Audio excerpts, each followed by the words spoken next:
Ça aussi, c'est quand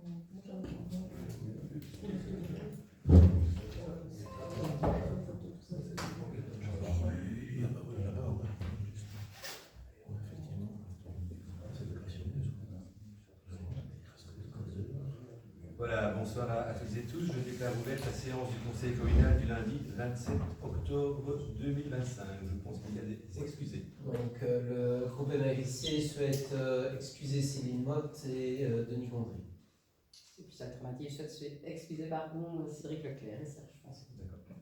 Alors, premier point à l'ordre du jour, Assemblée générale ordinaire du 1er décembre 2025 de la Société intercommunale IMIO. Approbation des points portés à l'ordre du jour. L'ordre du jour était assez réduit, donc il s'agit du point sur le plan stratégique et présentation et approbation du budget et de la grille tarifaire 2026. Je me trompe peut-être, mais je ne pense pas que ça va susciter beaucoup de questions.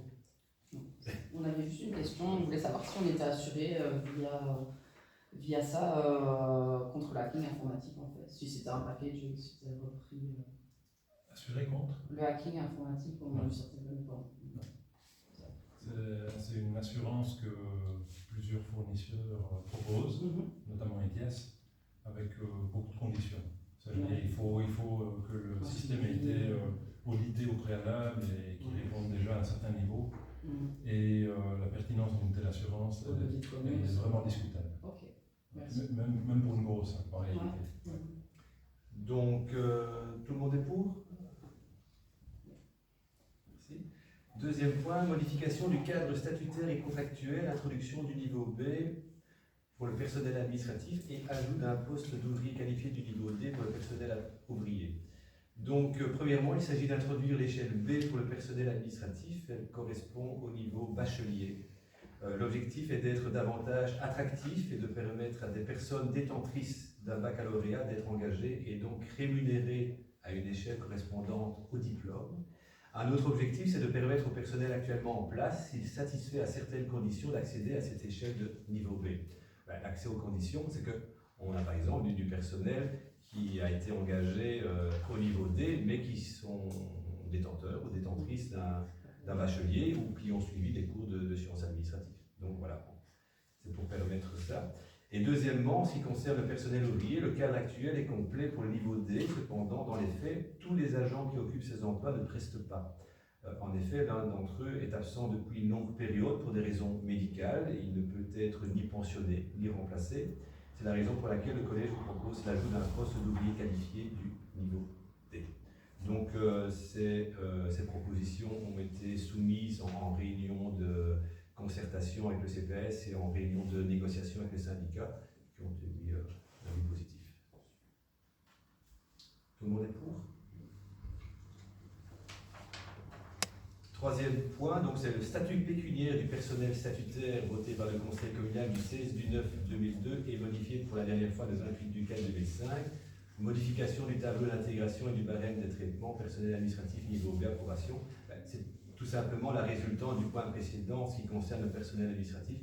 En effet, on crée l'échelle barémique correspondant au niveau B. D'accord ? Et quatrièmement, ce sont les dispositions pécuniaires applicables, celles-mêmes, pour les agents contractuels cette fois. Tout le monde d'accord ?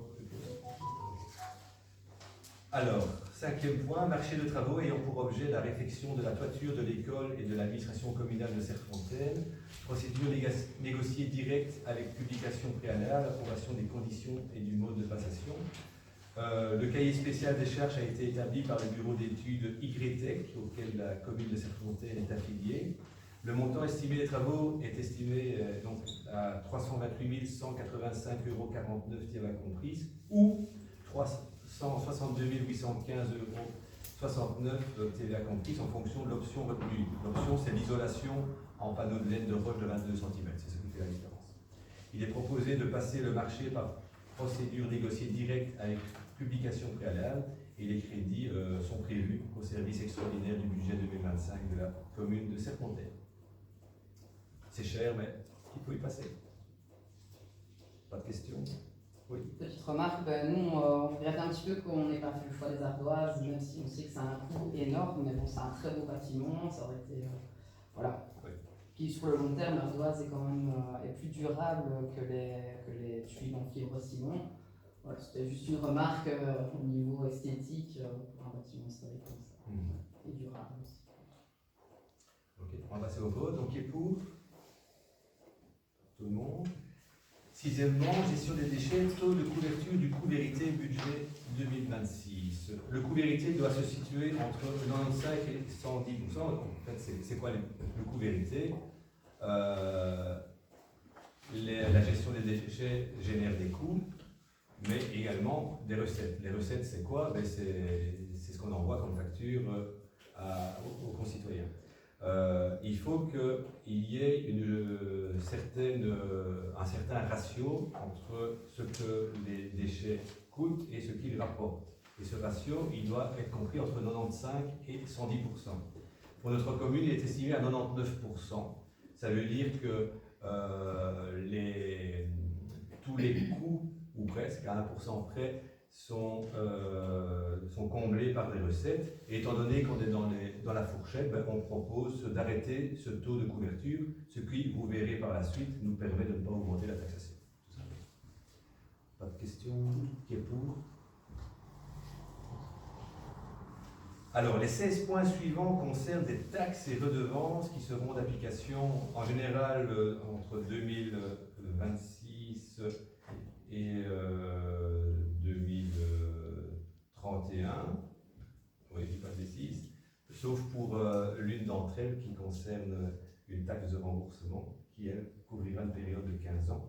En fait, vous retrouvez ces points à l'ordre du jour des différents conseils communaux partout en Belgique, parce qu'il est important de prendre ces différentes délibérations pour le 15 novembre afin que l'enrôlement puisse s'exercer dès 2026.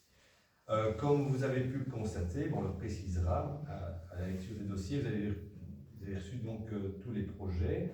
Certaines taxes ou redevances ne seront pas augmentées, certaines le seront et d'autres seront créées.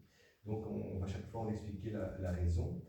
On va commencer par le règlement de taxe relatif à la collecte par conteneur standardisé avec identification et pesage, ainsi qu'au traitement des déchets ménagers et assimilés pour les exercices 2026 à 2031. Ben voilà. Comme je l'ai dit, étant donné que le taux de couverture du coût vérité se trouve dans la fourchette demandée par la région wallonne, ben le collège vous propose de maintenir les montants de taxation actuels. Tout le monde est... Huitième point à l'ordre du jour, centimes additionnels au précompte immobilier, exercice 2026 à 2031. Ils sont actuellement à 2400 et le collège vous propose de maintenir ce taux. Tout le monde est... Okay. Point 9, taxe communale additionnelle à l'impôt des personnes physiques, exercice 2026 à 2031. Le collège propose le maintien du taux à 7,5%. Tout le monde est d'accord? Point 10, taxe de remboursement sur les travaux d'équipement en voirie d'infrastructures électriques, exercice 2026 à 2040. Dans les faits, cette taxe concerne les travaux actuellement en cours dans le domaine de Revelemont. Les travaux se terminent et ce point de l'ordre du jour permet simplement d'aligner la durée d'application de la taxe à la réalité de terrain. Donc si vous voulez, donc, la facture ORES va l'envoyer à la commune et donc nous, on va facturer aux habitants, aux propriétaires de parcelles du domaine de Revelemont à partir de 2026. Donc, pourquoi taxe de remboursement? En fait,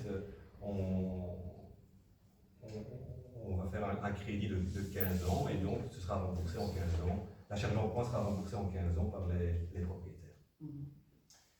Pas de questions, tout le monde est pour? Okay. Point 11, taxe communale annuelle sur les mâts d'éoliennes destinées à la production industrielle d'électricité pour les exercices 2026 à 2031. C'est un montant qui est inchangé. Pour votre parfaite information, les 8 éoliennes qui se trouvent à Sanzé ont une puissance comprise entre 0,5 et 2,5 MW, Dès lors, la taxe annuelle est de 12 500 € par éolienne, ce qui nous fait une rentrée annuelle de 100 000 €.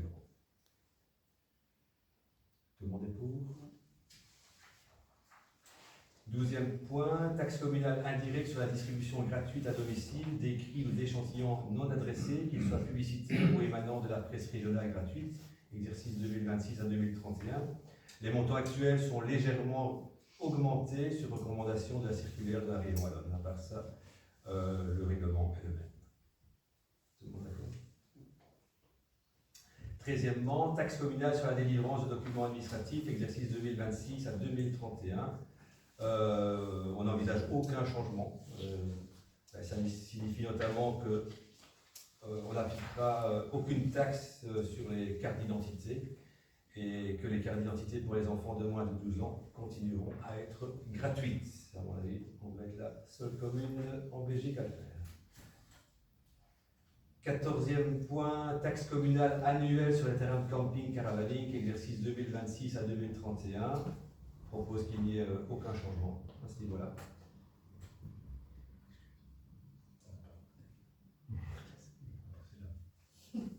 On n'a pas voté le point 13? Ah, ok. C'est bon, ça va. Bon, point 13, tout le monde d'accord? Point 14, des remarques?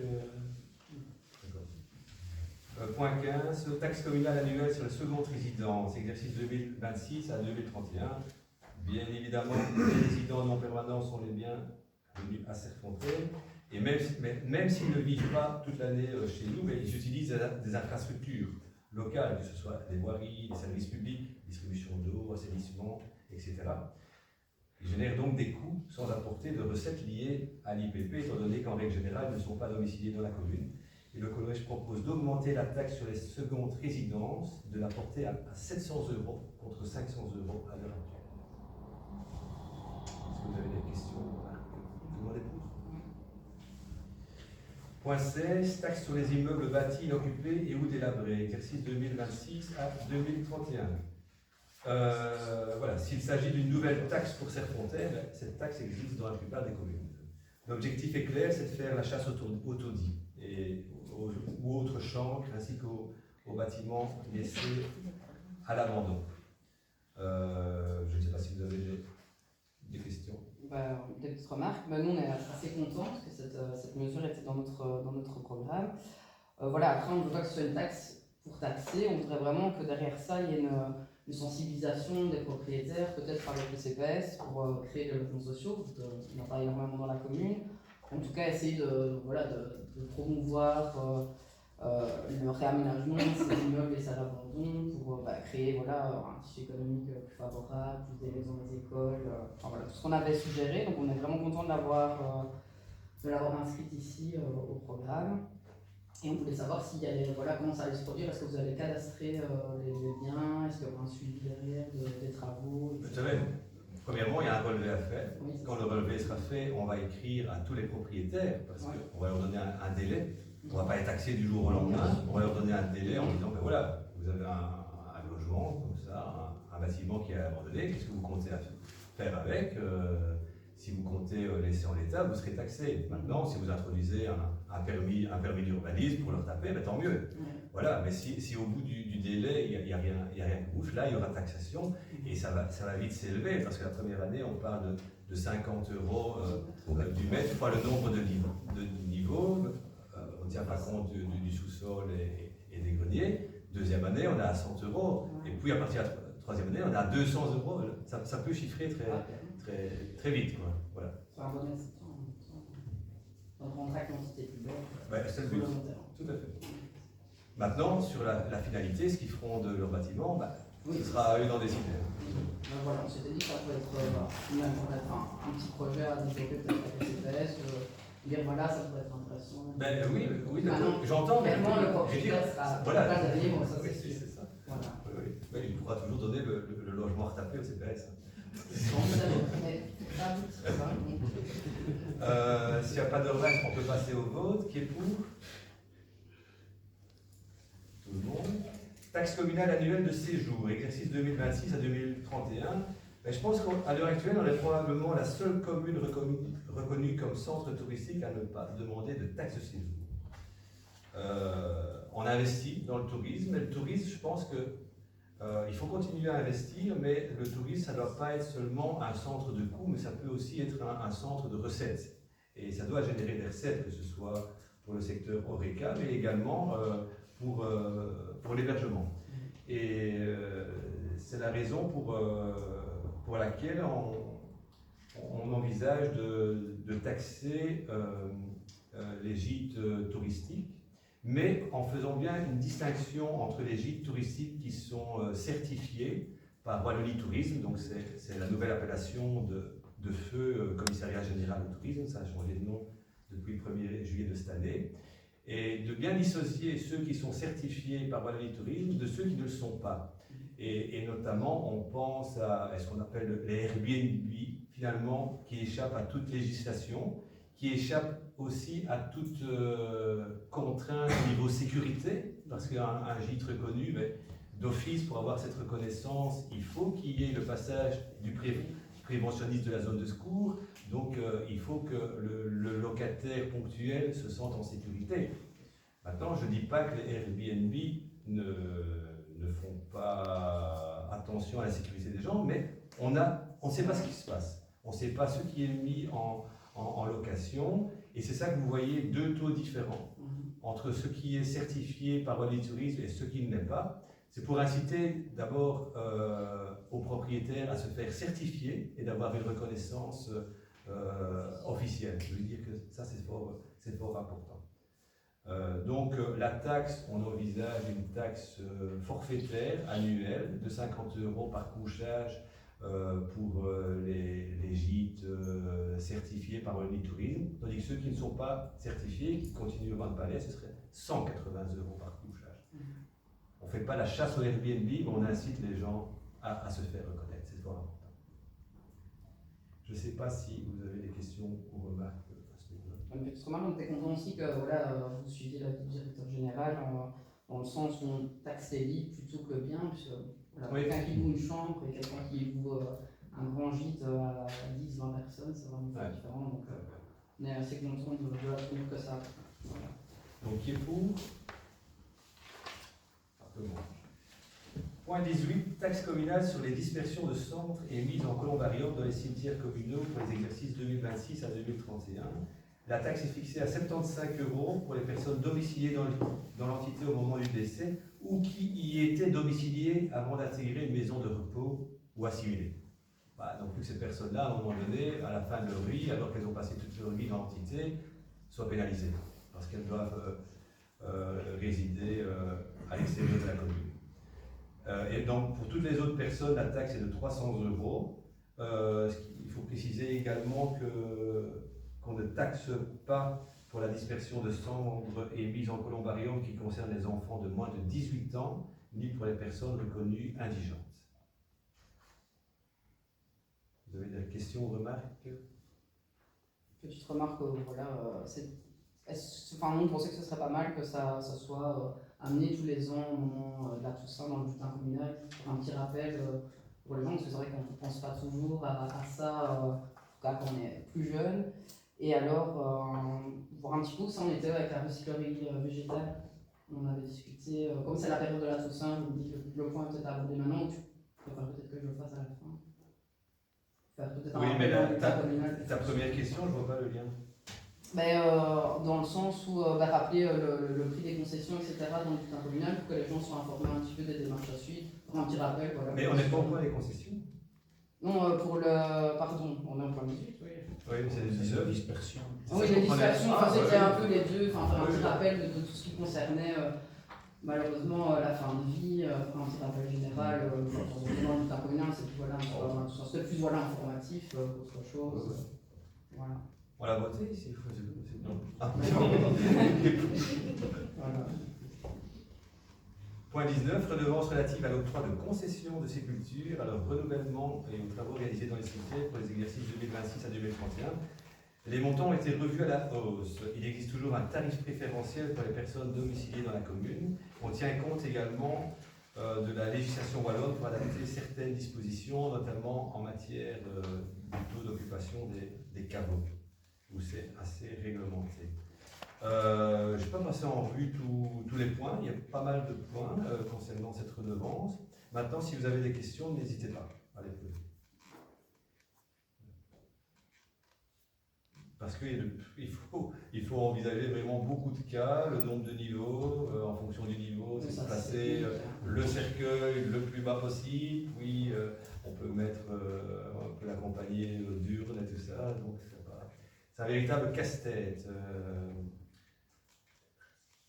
Si vous n'avez pas de questions, on peut passer au vote. Qui est pour? Point 20, redevance sur les exhumations de confort et sur le rassemblement de restes mortels. Oui, ça s'appelle le confort. C'est pas parce que c'est le contraire par voie judiciaire, en fait. C'est le choix. Donc le montant, on propose qu'il soit inchangé, il est toujours de 500 €. Qui est pour?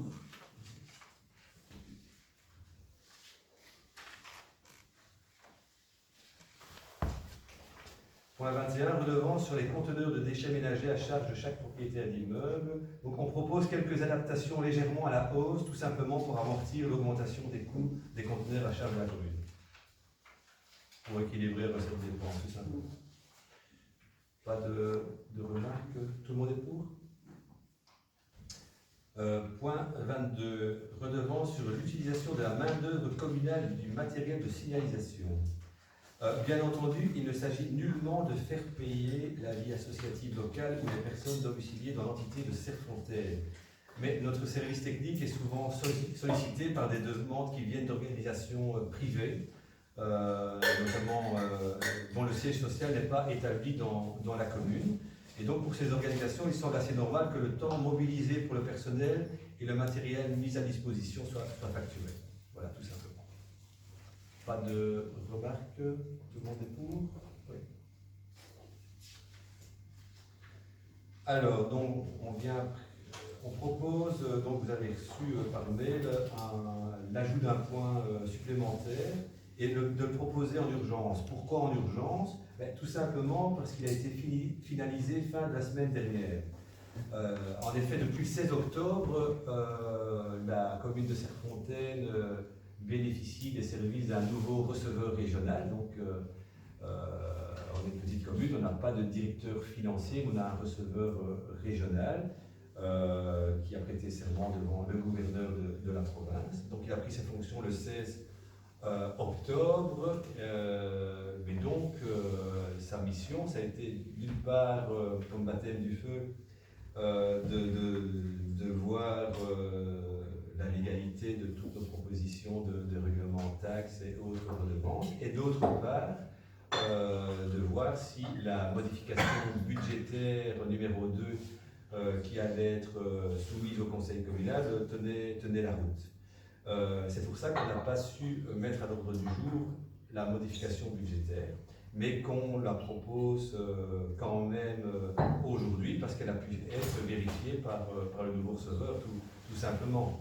Alors, étant donné que c'est un point qui n'était pas prévu à l'ordre du jour, mais qu'on met, comme on dit, en urgence, on doit d'abord se prononcer sur l'urgence, d'accepter l'urgence. Donc, la question que je pose, c'est que est-ce que vous êtes d'accord que un point concernant la modification budgétaire numéro 2 soit inscrit à l'ordre du jour de cette séance?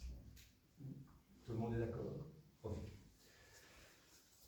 Alors, tout d'abord, je vous informe qu'il y a une coquille dans l'avis du bourgmestre en annexe à la MV. En effet, le résultat global présente un bonus de 111 341,28 €. Mais je crois que j'ai mis 112 si on vérifie côté dans les suites. Mais bon, voilà. Mais je ne suis pas le seul à m'être trompé. Heureusement, le directeur général s'est trompé aussi. Et il faut lire dans sa note qu'il y a une partie qui concerne des frais d'études pour l'église la rénovation de l'église de Dossois. Ce n'est pas le bureau d'études YTEC, c'est le BEP. Voilà.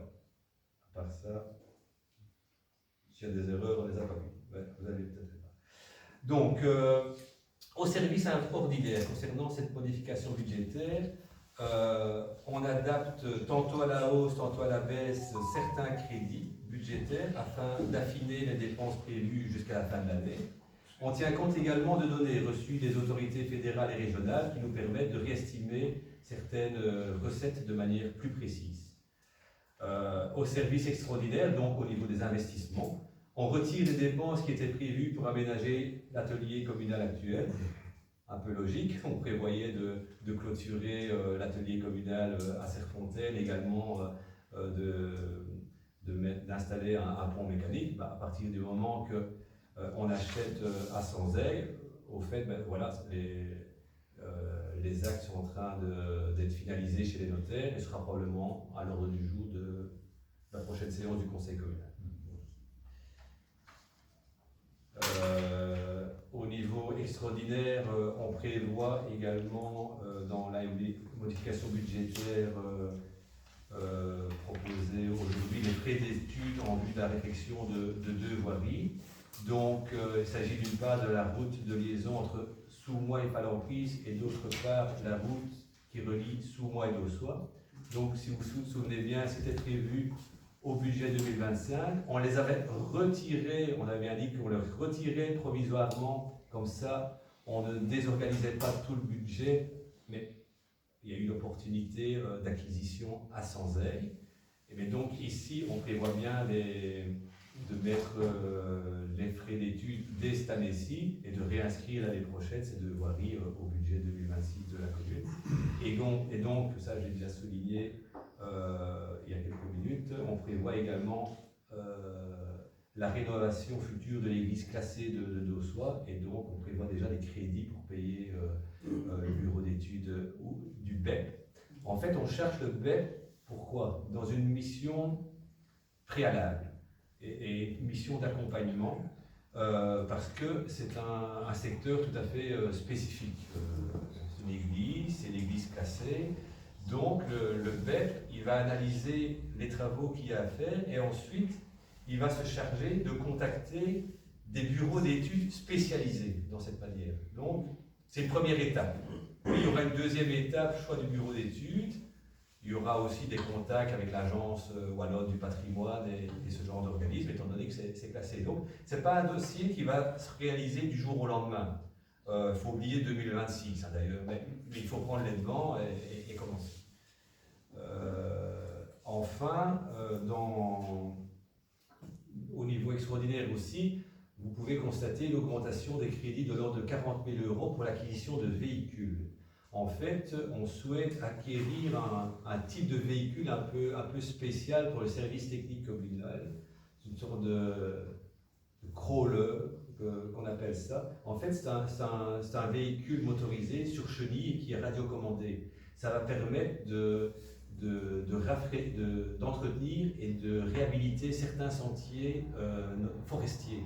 Et donc ce type d'appareil, c'est un véhicule très puissant et qui permet même de broyer des petits arbres. Et donc on aimerait bien équiper le service technique parce qu'on gagnerait vraiment au niveau temps et au niveau efficacité pour tout ce qui est sentiers et chemins vicinaux. Donc voilà